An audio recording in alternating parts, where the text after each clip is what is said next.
జరిగిందంటే యజమానికి ఆపద ఉంది, జాగ్రత్త పడమని హెచ్చరింపు చేస్తారు. అందుకే శని యొక్క వాహనమే కాకి. అందుకే అయ్యప్ప మాలలు వేస్తారు. నిష్ఠ నియమముతో ఉంటేనే ఎటువంటి దోషాలు ఉండవు. అనిష్టగా ఉన్నప్పుడు 7 ఏళ్ళ శని అనేది ఆయన మీద ప్రభావం పడిపోతుంది. అందుకే మా కుటుంబంలో అష్టమ శని కానీ సప్తమ శని కానీ శని యొక్క అపమృత్యు దోషాలు ఏవి కూడా లేకుండా పూర్ణ ఆయుష్ అనుభవించే యోగాన్ని శనేశ్వరుడు ఇవ్వాలని ఓం శని ఈశ్వరాయ నమః అనుకోండి. అక్కడ వేసి నమస్కారం చేసుకోండి.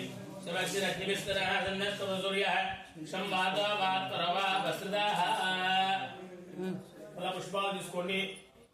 శనివారం తర్వాత మన వారాలు కూడా 7, రోజులు కూడా 7, ఖండాలు కూడా 7, సూర్య నదులు కూడా 7, సూర్యుని అశ్వాలు కూడా 7, తిరుమల వెంకటేశ్వరం కొండలు కూడా 7, వివాహంలో అడుగులు వేస్తాం. ఎన్ని అడుగులు వేస్తున్నాం?